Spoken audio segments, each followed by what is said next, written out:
Hoje estamos aqui com o pastor Danilo Passos, o presidente da igreja Passos Church, para conhecer mais sobre o seu ministério e um pouco sobre sua vida também ministerial. Obrigado, é uma honra muito grande poder estar aqui hoje junto com essa bênção de Deus e poder ser entrevistado por ela. É um dos maiores privilégios. Deus abençoe, minha amiga Yara. Pastor, o senhor hoje está com 1 ano já no seu ministério Passos Church. Eu gostaria de saber o que mudou na sua vida pessoal depois que o senhor se tornou pastor. Yara, é uma coisa tão interessante essa pergunta, porque eu nunca imaginei na vida, todos esses anos todos pregando, viajando, vários estados, países, eu nunca imaginei que eu ia ter essa alegria que hoje eu tenho de pastorear. Eu não imaginei que eu ia ter essa alegria. Eu tenho a alegria de estar com os meus membros, eu tenho uma alegria de estar com as minhas ovelhas, eu tenho uma alegria de estar na igreja. E o que mudou muito é que mudou no meu interior, mudou algo. De um amor que eu não sabia que eu tinha esse amor dentro de mim. Eu não sabia. Eu não sabia que eu carregava essa chama de amor, de poder cuidar de pessoas. De ver pessoas hoje entrar dentro da igreja feridas, ver pessoas que entrou dentro da igreja destruída, e Deus gerar um amor dentro de você cuidar, enquanto você não vê aquela pessoa restaurada, enquanto você não vê aquela pessoa de pé, você não conseguir dormir, você passar madrugadas de oração, acreditando que as pessoas vão se levantar. Então, mudou muitas coisas dentro de mim, mas o que mais mudou dentro de mim não foi a questão de ter parado agendas, porque eu parei praticamente todas as minhas agendas, uma agenda muito boa, parei as minhas agendas, mas o que mudou dentro de mim é que eu descobri o amor que estava dentro de mim por pessoas. Eu achei que eu não tinha, por isso que eu não queria ser pastor. Eu fui tão ferido, eu fui tão machucado com pessoas, que eu me tranquei a um ponto de paz, cada um na tua não. Hoje não. Hoje eu descobri que tem um amor dentro de mim, de cuidar de pessoas, de querer estar perto de pessoas. Eu acho que foi a melhor coisa que o pastoreio trouxe dentro de mim, foi trazer esse amor que estava escondido, que nem eu sabia que eu tinha esse amor dentro de mim. Acho que foi a melhor coisa dentro desse 1 ano, esse amor que está sendo gerado dentro de mim. Pastor, o senhor resistiu ao chamado de Deus sobre a sua vida? E o que te fez aceitar esse chamado pastoral? Todas as vezes que você entende o que é um chamado de um ministério, a responsabilidade do que você vai levar, a responsabilidade do que você vai carregar, que não é mais sobre você, é sobre o reino, você vê o nível do peso daquilo que está sobre você. E muitas das vezes eu quis resistir à chamada do ministério, porque quando eu via amigos, colegas, mulheres de Deus, mulheres que eu acompanhei, sendo caluniada, sendo perseguida, passando tantas coisas por causa do ministério, eu falei, eu não quero isso. Eu não quero. Só que quando você descobre que o ministério não é teu, é de quem está te chamando, a força é maior do que você. Todas as vezes que Deus fala com Ezequiel, chega uma hora que Ezequiel está dizendo assim, eu não quero. Só que quando ele diz que ele não quer, ele diz que a mão que o impulsiona é mais forte do que ele. Jeremias capítulo 1, Deus chama ele e diz assim, eu vou te levar para as nações, olha que coisa legal, nações. Eu vou te conduzir para um povo, uau, legal. Só que quando ele entende o peso do que ele vai ter que carregar, ele diz que ele não quer. Não é medo, é o peso do que ele vai ter que carregar. Só que quando ele quer tentar recuar, e eu descubro que quem é chamado para o ministério, o escolhido que é chamado para o ministério, ele não tem direito de escolha de dizer que não quer. Não é mais sobre você, é sobre quem está te chamando. E aí Jeremias diz, eu não quero, mas eu falo assim, mas não é você que fala. É eu que vou pôr palavra na tua boca. Então o que eu queria deixar aqui é que muitas das vezes eu quis desistir, eu quis parar. Tudo que eu vi amigos que carregava o ministério passar, que eu me vi passando por calúnias, mentira, coisas absurdas que falaram da minha moral, do meu nome, do meu caráter. Eu já levei nome de tudo que você puder imaginar. Chegou uma hora que eu falei, Deus, não vale a pena. Eu não quero. Não quero, não quero. Isso não é para mim, porque o ministério te fere. Só que quando você conhece o poder do Espírito Santo, a chama dele é maior do que você. Jeremias diz assim, iludido, iludido eu fui. Só que quando ele queria desistir, ele dizia, mas a palavra, ela arde nos meus ossos. Quando você é marcado por esse poder do Evangelho, você quer desistir, mas a chama do Espírito Santo, ela queima tão forte dentro de você, que hoje você quer parar, mas daqui a pouco você já está pregando. Você vai para o culto, hoje eu não vou falar, mas a chama é maior do que você. Não tem como você falar do Espírito Santo e você não sentir a presença dele falando nesse momento. E é quando eu queria parar, desistir, chegava no culto, hoje eu não canto mais, hoje eu não prego mais, eu não falo mais, daqui a pouco eu já estava profetizando, eu já estava entregando uma profecia, eu já estava levantando alguém, eu já estava sendo boca de Deus. Então o chamado que eu quis resistir, ele é mais forte do que eu, porque você não tem nem direito de escolha de querer desistir. Ou é céu, é céu, é céu, é céu e acabou. Então chega uma hora que Deus ele te leva para um nível que quando você vê a chama do Evangelho dentro de você, você vê que você não tem mais direito de escolha de desistir.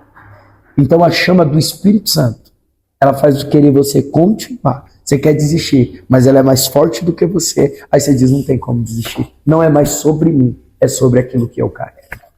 Não tem como resistir o chamado de Deus sobre as nossas vidas, porque a chama que arde do Evangelho nos faz prosseguir. Faz, porque quando você experimenta do poder de Deus, da chama do avivamento dentro de você, você quer desistir, porque primeiro você é humano. O próprio Jesus disse o quê? Se possível for, afasta de mim esse cálice, mas todavia seja feita a tua vontade. Eu já me alistei. Não tem mais como desistir.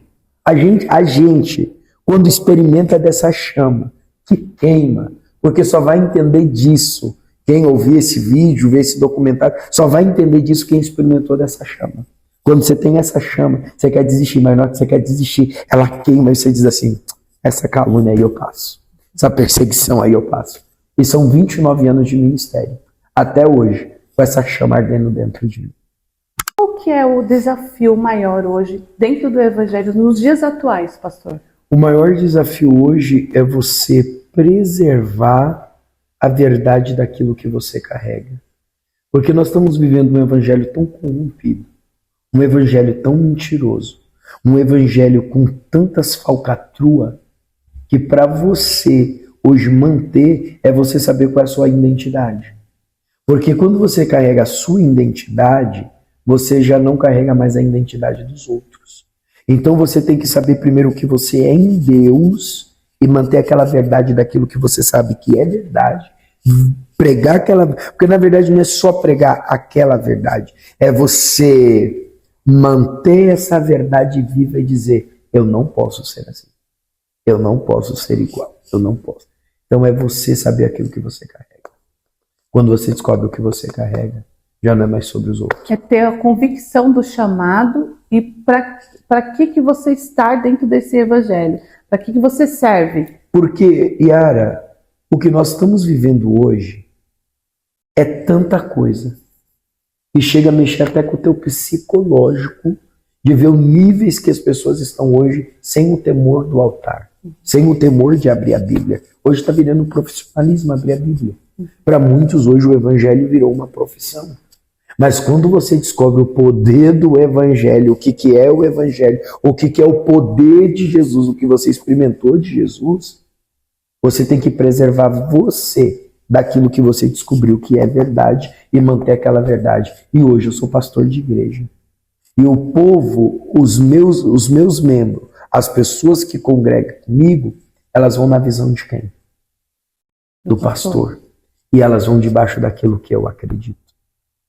Então eu tenho que manter a verdade daquilo que eu descobri que é verdade. e manter essa verdade até Jesus vir buscar a igreja. É sobre isso. Pastor, o senhor falou bastante sobre relacionamento, sobre pessoas. Gostaria de saber como o senhor identificou essas pessoas e o que o senhor pode nos falar sobre isso, para que a gente possa ter o cuidado com quem a gente pode se relacionar e como a gente pode identificar esse tipo de pessoa. Yara, a primeira coisa para você identificar um abuso emocional, ele demora. Porque todo abusador, quando ele vem para sugar suas energias e quando ele vem para abusar das suas emoções, ele não vem escrito na testa que ele é abusador. Ele vem com cara de amigo, vem com cara de quem está te fazendo bem, vem com cara de quem vem para te ajudar. E o abusador emocional, ele começa assim, ele pega as suas fragilidades das suas emoções e daquela fragilidade que ele descobre aonde as suas emoções, ele usa daquilo para poder te manipular. E você está sendo manipulado e vocês não percebem que está sendo manipulado. Por quê? Porque você ama. Quem é verdadeiro não acredita que o outro é falso. Quem é verdadeiro não acredita que o outro está te manipulando. Então você tem na cabeça, não, está cuidando de mim. Está me defendendo. Só que o abusador emocional, ele vai afastando pessoas de você. Pessoas que te amam. Eu perdi pessoas saíram da minha vida porque eu tinha abusadores emocionais que estavam do meu lado, pegava a minha fragilidade e dizia, não, tá querendo sugar o dom que você tem, tá querendo sugar, e foi me afastando de pessoas e eu acreditei naquilo. E isso é uma coisa tão terrível, algo tão maligno, que se você não tiver muita insistência na oração, para que Deus abra a tua visão espiritual, você está orando, você está buscando, você está profetizando, e Deus não te mostra que está do teu lado é um abusador emocional, porque você não consegue olhar e orar para aquela pessoa como um abusador emocional. Quantos agora que vão ver isso, que estão com amizades de pessoas que são tóxicas, pessoas que vêm debaixo de abuso, que o povo acha que abuso é só em questão de físico. Mas o maior abuso é quando você tem alguém do teu lado que se faz de amigo, que diz que está cuidando de você, descobre as suas fragilidades e usa daquelas fragilidades para fazer você uma marionete. Hoje eu acredito que a oração do Senhor em relação a amizades mudou. Mudou. Como que o Senhor pode dizer como que é a oração para que as outras pessoas também possam fazer e identificar e sair dessas amizades que não trazem o bem e não trazem ela para perto de Deus? Discernimento. Quando você ora por discernimento, não é só discernimento para quem fala em línguas. Discernimento não é só para quem está pulando em mistério. Discernimento é para quando uma pessoa está te contando uma história e o Espírito Santo brada e diz assim, é mentira o que ele está falando. A maior arma para você descobrir um abusador, para você descobrir quem está do teu lado te contando uma história ou se passando de amigo, se chama discernimento de espírito. Porque quem tem discernimento não só discerne quem está na igreja. Em qualquer situação, o Espírito Santo testifica dentro dele o que aquilo está sendo, se é verdade ou é mentira. Quando o discernimento começou a ser manifestado dentro de mim, eu comecei a descobrir os abusos. Essa é uma chave muito importante, né? É a maior chave na vida do crente. Discernimento. É o discernimento, porque você pode buscar dom de profecia, dom de você pode buscar tudo. Mas a maior arma que um ser humano pode carregar para sobreviver no que nós estamos vivendo hoje é discernimento de espírito. Quem é o Danilo Passos? Humilde, birrento, briguento, mas alguém que ama, alguém que tem dificuldade para perdoar, mas perdoa, porque sabe que o perdão é libertador, não para quem recebe, mas é para quem libera. O Danilo Passos, ele é alguém que é difícil de lidar, porque ele não aceita a injustiça, não aceita a mentira, ele não aceita a falsidade. O Danilo Passos chega a ser bobo demais quando as pessoas descobrem esse coração bobo que tem, mas o Danilo Passos tem aprendido a todos os dias a lidar com erros do passado, para não errar no presente de agora, de quem deixou de ser missionário para agora carregar não só um título, mas carregar a chama de um pastor. Então Danilo Passos, ele está aprendendo todos os dias a ser melhor, a ser diferente, e o Danilo Passos, todos os dias, ele tem um maior desafio. E o maior desafio do Danilo Passos é vencer ele mesmo. Um dia eu queria descobrir o que era o inimigo, qual que era o pior inimigo que existia na face da terra. E eu fui atrás do pior inimigo. Até que um dia uma irmã olha para mim e diz assim, olha no espelho, quando você chegar em casa, você vai descobrir qual é o pior inimigo. Quando eu chego em casa, eu vejo o pior inimigo, que sou eu mesmo. Nós lutamos com o mundo espiritual, lutamos em guerras espirituais, mas a gente não sabe que para vencer a maior guerra espiritual é a gente vencer nós mesmos. Esse é o Danilo Passos, que todo dia tem que vencer ele para poder ser diferente. Porque tem coisas que Deus não vai descer, tem coisas que Deus não vai falar, muda, mas o Espírito Santo, ele tem um sininho que toca em você e diz assim, você não pode agir assim. Esse é o Danilo Passos, que deixa de ser missionário para ser pastor e enfrenta os desafios, que é vencer ele mesmo. Porque o Danilo Passos, ele não é fácil. Só que o Danilo Passos não é um personagem. O Danilo Passos, ele é de verdade. Pastor, como o senhor mesmo falou, foram 29 anos nesse ministério já que o senhor tem na sua vida. Eu gostaria de saber, eu acredito que as pessoas que também estão iniciando no Evangelho, qual foi o maior desafio que o senhor enfrentou nesses 29 anos no seu ministério? Eu acho que o maior desafio do ministério que a gente enfrenta é, às vezes, a gente entender aquilo que a gente foi chamado. É o maior desafio. Porque, às vezes, a gente que vem para o ministério, a gente quer a aceitação das pessoas. A gente não aceita aquilo que Deus tem para nós. A gente quer a aprovação das pessoas.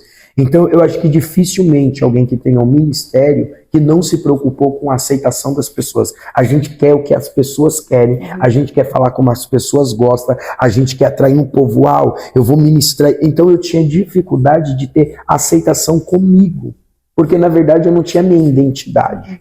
Eu não tinha minha identidade própria, eu tinha a identidade dos outros. Porque eu andava com pessoas que pregavam, pessoas que profetizavam, então eu não tinha uma identidade. E a gente só vai descobrir a nossa identidade quando a gente descobre aquilo que a gente somos em Deus. Quando descobrimos o que nós somos em Deus, você tem a aceitação do teu ministério. Quando você não descobre aquilo que você primeiro é em Deus, quem você é em Deus, o que Deus tem para você, você tem problema de identidade porque você está fixado no ministério do outro. Ele profetiza daquele jeito, eu vou profetizar daquele jeito. Fulana canta daquele jeito, eu vou cantar daquele jeito. Então a gente fica perdido num campo de batalha, tentando achar qual é o ministério, porque na verdade não é que você não quer achar o ministério, você quer a aceitação dos outros. E quando você quer a aceitação dos outros, você tem a dificuldade de descobrir para aquilo que você foi chamado. Mas quando você descobre o que você primeiro é em Deus, para que você foi chamado, você para de se preocupar com a aceitação dos outros. A aceitação dos outros, o que eles vão pensar, porque sempre vai ter um crítico. Hoje eu tenho 29 anos de ministério, não comecei ontem, é muita história, é muitas experiências, mas eu acho que uma das maiores coisas foi eu descobrir que a minha área profética era essa área que Deus queria me usar. Então eu tinha dificuldade, porque eu comecei cantando. Eu cantava, falei, não, vou cantar, porque cantar é mais fácil, eu não preciso ler Bíblia, eu não preciso me matar na palavra, eu não preciso ficar estudando tanto. Vou cantar, profetizo cantando e tá tudo bem. Só que o que Deus tinha comigo era um ministério da palavra. Só que eu não queria o ministério da palavra. Porque eu não queria estudar, eu não queria ler, eu não tinha tempo para isso. Então, esses foram os maiores desafios. Então, eu ficava procurando a aceitação das pessoas. Uau, esses daqui gostou que eu era profeta. Só que tinha lugares que não gostavam da área profética. Falei, meu Deus, e agora?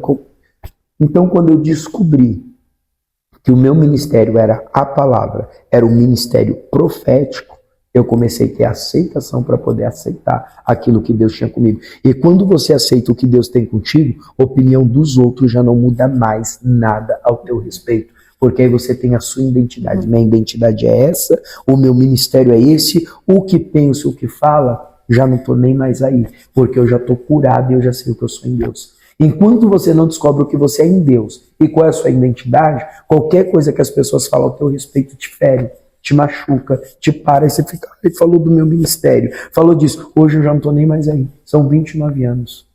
29 anos com esses críticos, 29 anos com os opositores, 29 anos pessoas falando, e não vão, já descobri que não vão parar de falar da gente, porque cada dia eles vão inventar alguma coisa, cada dia eles vão falar mais alguma coisa, mas o problema não é mais sobre o que eles falam, é sobre a identidade do que eu sou em Deus, daquilo que eu carrego. Houve um momento, pastor, que quem te acompanhava nas redes sociais, via suas viagens para o exterior, Estados Unidos, houve um momento que a gente percebeu que o senhor estava passando por um momento difícil. O senhor pode nos relatar um pouco desse momento difícil no seu ministério? Yara, eu acho que foi um dos momentos mais difíceis que fez eu querer desistir de tudo. Não de Jesus, mas querer desistir do ministério e dizer, Deus, não vale a pena. Porque a vida toda eu chorei, eu lutei para que Deus abrisse a porta dos Estados Unidos para mim, e eu tinha aquelas expectativas que eu entraria nos Estados Unidos, seria uma das maiores referências da voz profética nos Estados Unidos.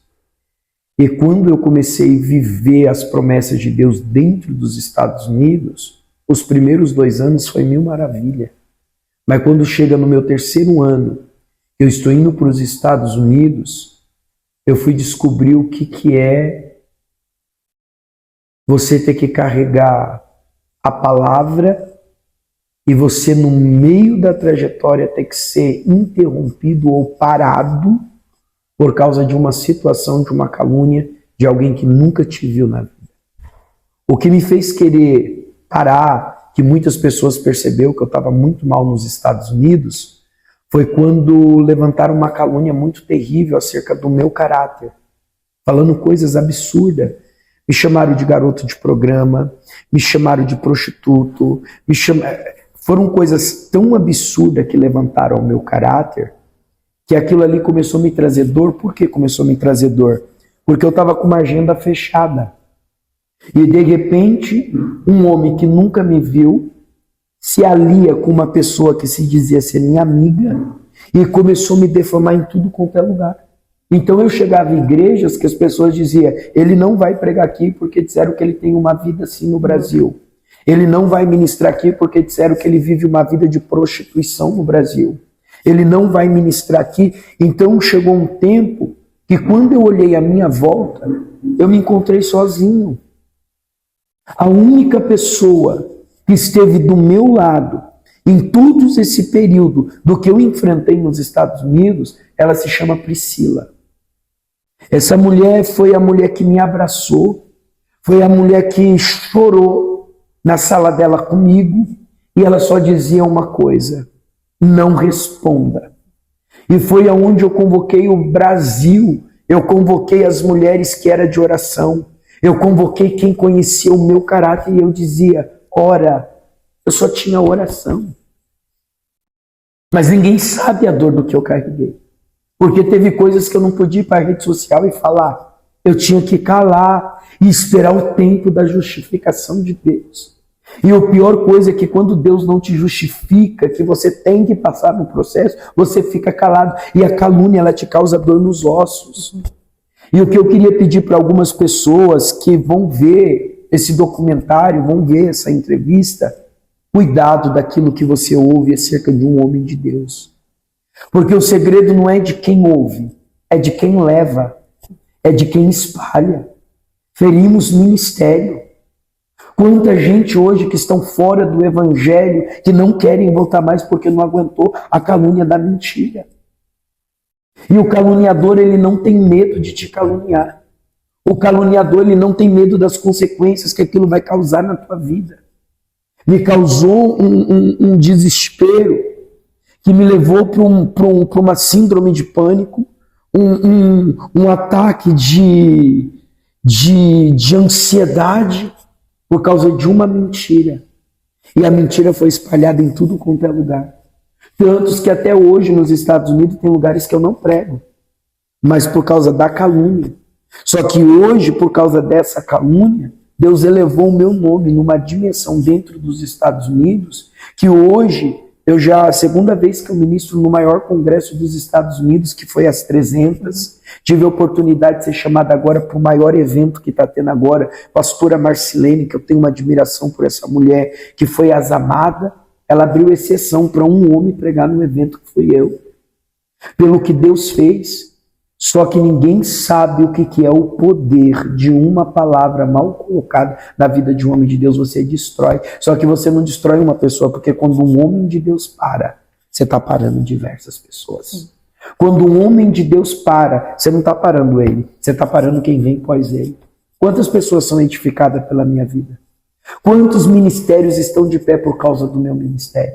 Só que a pessoa não sabe que quando ela levanta a calúnia contra um homem de Deus, ela não está parando ele. Ela está parando várias histórias. Então foi uma das coisas que fez eu querer parar com tudo. Eu peguei trauma dos Estados Unidos. Tanto que Estados Unidos é conhecido como a terra que mata profeta. E eu fui sentir na pele que eles matam profeta. Lá é um lugar que eles não têm medo de falar mal de pastor, eles não têm medo de falar de profeta, eles não têm medo. É um povo que não tem medo. Não posso generalizar, mas tem muitos ali que, tipo assim, falam mesmo, criticam mesmo, tocam mesmo, e quase me mataram dentro dessa nação. Mas eu fui descobrir que quando você está fora, o que é a solidão de um ministério. Mas sempre no meio do caminho Deus tem um Sirineu, Deus tem um Arão, Deus tem um Ur. E eu tenho uma gratidão pela vida da Priscila, Cristina Mafioletti, que foi a família que me abraçou.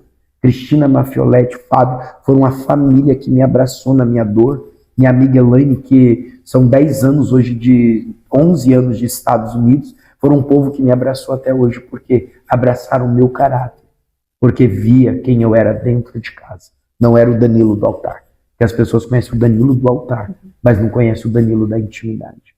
Foi um dos momentos mais difíceis que eu enfrentei nos Estados Unidos, que fez querer eu parar uma história do que eu já carregava. Porque minha história não começa nos Estados Unidos. Minha história foi dentro das favelas. A minha história começou nas comunidades que ninguém queria entrar. Foi assim que começou a minha história. Só que os Estados Unidos quase neutraliza tudo, paralisa tudo, por causa de uma calúnia. Só que essa calúnia custou a vida de uma pessoa. Porque Deus não deixa um injusto. Deus não deixa o injusto sair impune daquilo que ele levanta. E as pessoas têm na cabeça que eles vão falar de homem de Deus e vai ficar por aí. E não ficou. Deus teve que marcar a história de um homem, o que se levantou não ficou para contar a história. E ficou marcado na América. Tocou num homem de Deus. Falou de um homem de Deus. E não foi eu que pedi vingança, não pedi justiça, só falei, Deus, a tua vontade e a tua balança é justa. Então foi o que me marcou. Pastor, nesse tempo, como que o senhor se colocou? Como que o senhor se posicionou em relação à calúnia? Porque assim, hoje a gente vê que acontece mesmo as calúnias, as pessoas falam das outras sem provar, sem ter como provar real o que está acontecendo. Como o senhor se posicionou diante dessa calúnia? Como o senhor pode dar um exemplo para nós, para que a gente possa seguir? Se me caluniar, eu posso seguir esse exemplo. Se ele venceu, eu posso vencer também essa calúnia. Como que foi para o senhor? O maior posicionamento é a oração. A oração. A oração. Ela foi a chave. A oração foi a chave de eu querer ter todos os recursos que eu tinha para poder processar. Eu tinha todos os recursos para ganhar indenização, porque a calúnia foi tão terrível, porque hoje não é assim você sair falando das pessoas, falaram isso. Não. Você vai lá e você resolve. Só que eu resolvi no joelho. E a espera é um pouco complicado, mas eu resolvi esperar no joelho. Passou um tempo, eu em silêncio. Quando eu queria falar, a voz de Deus gritava e dizia, em silêncio. Suporte, porque faz parte do teu ministério. Senhor, faz parte daquilo que eu estou te treinando e gerando dentro de você. Não dê resposta, porque se tu falar diante dos homens, eu, Deus, não vou falar. Mas se você se calar, eu darei resposta diante dos homens de quem eu sou na tua vida. Joelho. E eu quero você bonito. Coloque a melhor roupa. Vai para a guerra bonito. E não demonstre a tua dor para os tubarões, porque eles se alimentam de feridas. Chore no quarto, mas diante da sala você ria. E foi isso que fez eu suportar a calúnia. Doendo! E eu escondia a dor por detrás de uma roupa. Eu me vestia bem, me colocava bem, me escondia a dor do que eu carregava por detrás de uma roupa. Mas no altar eu sangrava. Mas no quarto eu sangrava. Mas diante dos meus adversários eu sorria. Porque tem gente que ele faz a situação, ele cria a calúnia, ele cria o processo para te ver de cabisbaixo. Porque tem gente que se alimenta do teu sofrimento. É prazeroso para algumas pessoas ver você sofrendo. E essa coisa eu não dei para os meus adversários, deles se alimentar do meu sofrimento. Eu ia para a guerra, eu dava o melhor culto, eu cantava, eu profetizava, e eles diziam assim, ué, nós estamos fazendo tudo isso e não estamos parando ele, mas eles não sabiam que por detrás de uma roupagem tinha uma dor de quem estava caindo. Então, o conselho para quem hoje está sendo caluniado é a oração. A oração é a chave. Permanecer, continuar, entregar o seu melhor. Porque se você descer o nível do teu adversário, você está se igualando a ele. Porque todo caluniador, ele quer que você desce no nível dele. Mas quando ele se levanta, o que ele não sabe é que ele te sobe de nível. O meu caluniador, ele me subiu de nível, sem saber que ele estava me subindo de nível. Cada igreja que ele passou me caluniando, ele estava me subindo de nível. Porque cada igreja que eu fui caluniado, é as igrejas hoje que eu entro para glorificar o nome do Senhor, e eles têm que ver e dizer assim, meu Deus, o que esse homem carrega? O caluniador, ele não sabe que ele está nos subindo de nível. Porque eles nos levam para a oração. Você foi para a oração, você subiu de nível. O caluniador, ele vem, ele já vem preparado. Alá, daraçai de previdência. Ele vem preparado para você descer no nível dele. Mas quando você vai, que ele está aqui, que ele acha que você vai para o nível dele, você está subindo de nível. Porque você sobe de nível espiritual. Porque você vê que o teu eu quer falar. Quando você mata o teu eu, é onde Deus entra e diz, matou eu. Não quer falar, eu que vou falar, sobe de nível. O que o inimigo não sabe é que quando você vai para a oração, você sobe de nível. E o segredo é subir de nível. O único bicho que ataca a águia é o corvo. Só que quando o corvo, ele sobe nas costas da águia para atacar ela, sabe o que a águia faz? Ela sobe. Ela sobe e passa sobre as nuvens. E quando ela sobe, que ela passa sobre as nuvens, o corvo, ele morre porque não tem oxigênio para sustentar o ataque para quem ele foi atacar. Então a maior raiva do adversário é que quando eles vêm nos atacar, a gente sobe de nível. Então para você que está sendo caluniado, sobe de nível. Não desça o nível do teu adversário. E você só sobe de nível de um jeito, de joelho. Não é batendo boca. O joelho foi a minha maior arma que Deus me deu até hoje de sobrevivência. Foi o joelho. Eu nunca, Yara, esses anos todos eu ganhei uma guerra se não foi no joelho. Eu nunca ganhei guerra no braço. Todas as vezes que eu fui pro braço, eu perdia. Mas toda vez que eu fui pro joelho, o joelho me trouxe respostas, que até hoje eu estou vivendo as respostas por causa do joelho. Então, uma calúnia que foi para me destruir. O que o meu perseguidor não sabia é que ele estava me subindo de nível. E por causa dessa calúnia, eu estou vivendo coisas hoje extraordinárias. Pastor, nessa sua caminhada de 29 anos, o senhor pode falar para nós qual foi o milagre que te marcou? Yara, foram muitos milagres esses 29 anos, mas o que mais me marcou, que fez eu acreditar no poder da cura, foi quando uma amiga, ela perdeu a visão completamente, sem visão nenhuma. Ela tinha sido acometida de glaucoma e os médicos já tinham desenganado. Disse que não tinha mais o que fazer. Eu acreditei tanto naquilo que eu pregava, porque eu falava, peraí, eu prego cura, eu falo que Deus vai curar. Eu quero viver isso no meu ministério. Eu falei, eu vou pagar esse preço. Virei para ela e falei assim, amiga, você aceita eu fazer uma oração aí na tua casa? Ela disse, eu aceito, é de Deus. Fomos. Ali acendeu uma chama no meu coração. Eu falei, não, a gente está pregando a Bíblia que Deus cura. Nós estamos pregando na Bíblia que Deus faz. Eu quero viver isso. Deus vai te curar. E eu acreditei que Deus ia curar aquela mulher. Eu orei 7 madrugadas, depois de 7, Deus não curou. Aí eu falei, não, vamos mais 7. 14, Deus não curou. Depois eu falei, mais 7, 21 madrugada. Na 21 madrugada, porque é a insistência. Foi, acho que, um dos maiores milagres que eu pude ver. Jesus devolvendo a visão para minha amiga. A visão voltou.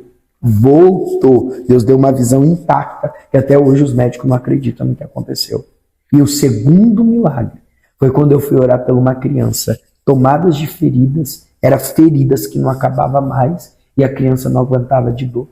Quando eu presenciei Deus curar a minha amiga, eu falei assim, o Deus que devolveu uma visão, essas feridas aqui não é nada. E eu vi uma mãe gritando que a criança não aguentava de febre, de dor, e o pus vazando.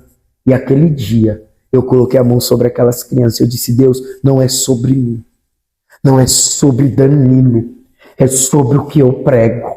É sobre Deus dizer que o Senhor faz. Agora eu preciso executar essa fé, que nem eu sei se eu tenho ela. Mas cura essa criança. Cura essa criança. Quando eu orei pelaquela criança, a irmã Cristina estava comigo, e a gente oramos, profetizamos. Quando passa, eu acho que um mês, eu estou lá ali na Viela Azusa, quando eu vejo aquela criança pedindo oportunidade para dar o testemunho, querendo cantar um hino, eu chorava e a mãe dizendo, está curado, foi curada, foi curada. Então dali eu comecei a acreditar quando eu oro pelo enfermo, você já presenciou em alguns cultos Jesus fazer milagres, mas o meu primeiro milagre foi ver Deus devolvendo uma visão para uma pessoa. E lembrei que o Espírito Santo está me lembrando. E quando eu fui orar no Morro Grande, uma mulher que era cega. E você naquela fé, você acredita em tudo. E eu pus a mão na mulher, falei, Deus está te devolvendo visão agora, volta a enxergar. Quando eu tirei a mão, a mulher continuou cega. Mas depois, eu estou num culto, chega a mulher diz, você pôs a mão naquele dia, eu não voltei. Mas depois eu dormi, quando eu acordei enxergando. O incrédulo não crê nisso. Quem não conhece o poder de Deus não acredita nisso. Porque quem não conhece o poder de Deus é simplesmente uma história. Mas para quem tem um ministério, é um testemunho de que Deus ainda faz. Pastor, como que se iniciou o culto da garagem? Como que foi esse movimento? Na verdade, tudo começou quando eu dirigi uma consagração, que era dentro de um porão. Tudo começou em pleno uma terça-feira. A dona da casa me chama Ivani, e ela diz assim, você está vendo todo esse ambiente aqui? Eu falei, sim. Ela falou, Deus está mandando eu te dar. Quando ela falou que Deus estava mandando me dar aquele ambiente, eu estava orando e pedindo para Deus um presente. E eu falei, Deus, eu queria um presente. O único presente que eu queria era um lugar que eu fizesse uma consagração, que eu pudesse orar com as pessoas. Ela levantou, Deus mandou te dar isso daqui. Quando ela me deu ali, a gente começamos com 5 pessoas. Bem pouquinhas pessoas, a gente orando, só que foi tomando uma proporção. Foi tomando uma proporção, que o trabalho começou a crescer. Tanto que era num porão, a gente teve que subir para cima. Subimos para cima, a proporção foi tão grande que foi crescendo assustadamente. Aí um dia a missionária Nena, ela olhou para mim e falou assim, você não está enxergando que isso daqui já é o povo que Deus está te dando para você ser pastor? E eu olhei para ela e falei, não quero ser pastor não. Isso não é de Deus, eu não vou ser pastor não, só quero pregar aqui, tá tudo bem. Veio uma irmã machando e dizendo, eu estou dando uma igreja nas tuas mãos. Você reluta e diz que não quer, mas quem quer sou eu. Começa tudo na consagração. Após a consagração, eu fui para os Estados Unidos, chego nos Estados Unidos, um frio terrível, eu levanto do joelho e a voz de Deus brada e diz, aceita o desafio de cuidar do meu povo? Falei, Deus, tem tantos pastores, por que o Senhor quer?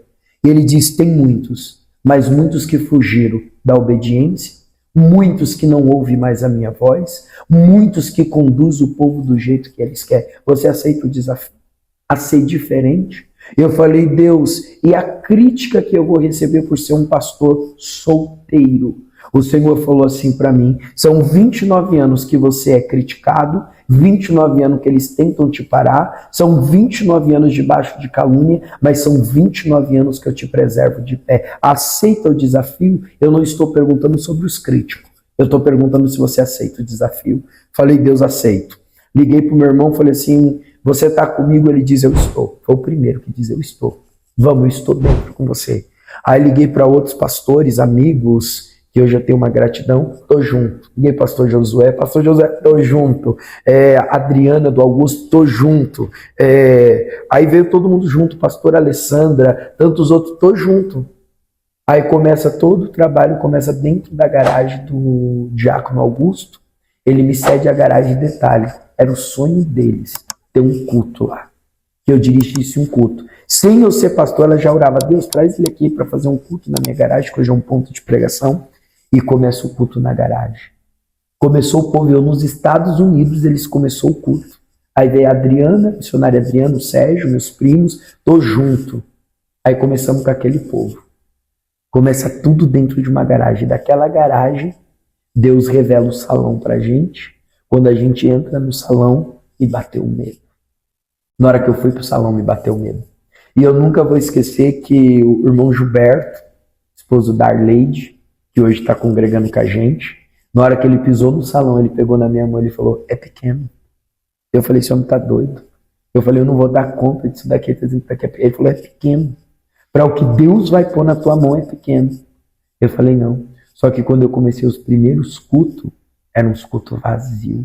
Foi me dando medo. Eu falei, meu Deus, eu acho que eu fui na emoção. Só que quando eu pensei que era emoção, a voz de Deus bradou e disse assim, não é emoção. Nenhum ministério começa de um dia para a noite, estrondando. Começa pelas raízes. Cria as raízes, porque não tenho como eu te dar uma multidão se você não criar primeiro os alicerces. Aí eu fui entender o que era alicerce do ministério. Quando começa a dar passos. Fomos para o salão, primeira quarta-feira profética já começou com um estrondo.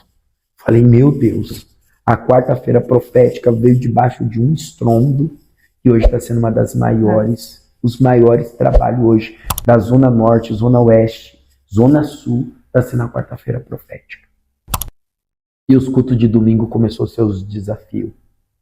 Só que eu não estava entendendo que para Deus te levar para um nível de multidão, primeiro você tem que ter alicerce. Como que Deus ia me dar todo esse povo que eu tenho hoje, se primeiro eu não treinasse quem estava à minha volta? E é incrível que em menos de um ano, pastor, o senhor começou com 60 membros, acredito, 50 membros. Hoje a De Passos passa mais de 300 membros em menos de um ano. Em menos de um ano. Como que o senhor vê esse crescimento? Eu vejo Deus. Eu vejo Deus. Eu não vejo nada, eu só vejo Deus. Eu só consigo ver Deus porque eu aceitei o chamado. Eu aceitei o desafio. Deus só queria ver se eu estava pronto para cuidar desse povo. E Ara, o que está vindo de famílias que chegou destruída, casamentos destruídos. Por isso que hoje eu não me importo com os críticos que me criticam, mas ele é pastor solteiro. Paulo foi um grande administrador solteiro. Ele disse aqui, ó, você que é solteiro, cuida da obra de Deus. O Paulo, ele podia aconselhar, foi o homem que mais falou de casamento, sem ser casado. Porque o homem era gabaritado, o homem tinha estrutura, o homem tinha faculdade, o homem era treinado, sabia do que estava falando.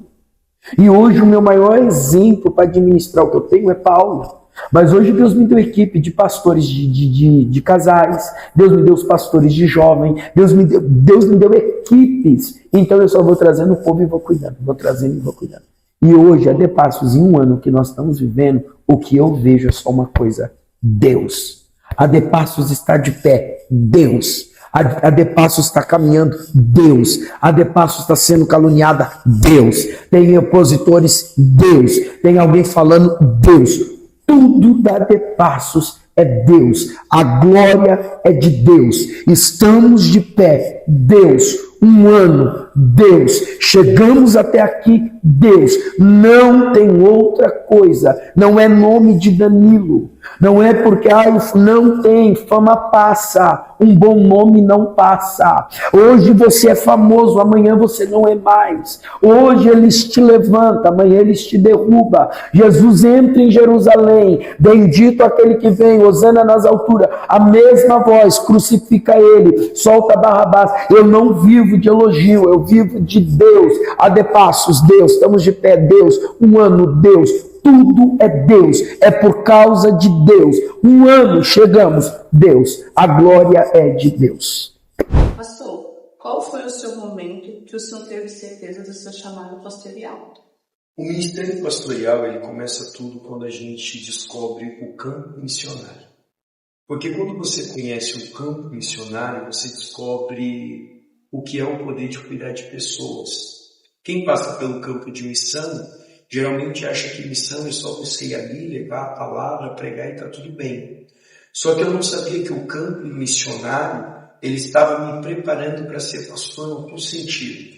Geralmente os missionários, eles têm na cabeça, algumas pessoas que não conhecem sobre missão, que missão é você ir, pregou a palavra, você leva um alimento, ora por alguém, está tudo bem. Só que o meu campo missionário ele sempre foi diferente, porque o meu campo missionário não era simplesmente levar a palavra. Eu levava a palavra, pessoas se rendiam aos pés de Jesus, mas não sabiam o que era Jesus. Não sabiam o que era o poder do Evangelho. E eu não sabia que nesse campo missionário eu estava sendo preparado para ser pastor. E aí eu fui descobrindo essa chama do pastoreio no campo missionário, porque geralmente os missionários pregam, conduz a pessoa para uma igreja ou para um pastor, a pessoa vai lá e dá continuidade ou não. Eu ganhava a alma e eu ia me mentorando, cuidando, até ter as famílias, pessoas, poder estar firme nos pés de Jesus. Então, essa chama já estava ardendo dentro de mim, só que eu não sabia que essa chama que ardia de cuidar de pessoas já era o campo pastoral. Porque eu não queria ser pastor. Eu não tinha vontade de ser pastor. Então, para mim, era tipo assim, você vai lá, você prega, você ajuda. Só que quando eu ia, que eu ganhava alma, ganhava pessoas para Jesus, eu não entendia o porquê que Deus me segurava nos estados. Deus me segurava em estado, já teve estado de eu ficar quase 2 anos. 2 anos ganhando famílias e vendo famílias ter estrutura na palavra, estrutura. E eu descubro que o ganhar pessoas para Jesus é muito fácil. Você ganha, você vai nos cultos, alguém aceita Jesus, a pessoa vai. O problema não é quem aceita Jesus. O problema é quem se dispõe a cuidar daquelas pessoas. E eu tenho o dom de cuidar. Eu sempre tive o dom de cuidar. Então eu sempre tive o dom de cuidar, de querer trazer para perto. Porque enquanto eu não ver que a pessoa tá firme naquele propósito, eu não desisto. Só que eu não sabia que essa já era a veia pastoral, porque quem faz isso é o pastor. O pastor que faz isso de parar, de cuidar, tem paciência, e eu sou muito meio impaciente, mas quando se relata a almas, pessoas, eu tenho essa chama dentro de mim. Só que eu não sabia que já era um propósito de Deus me treinando para viver o que eu estou vivendo hoje. Mas o campo missionário fez essa chama arder dentro de mim, que é de cuidar de pessoas.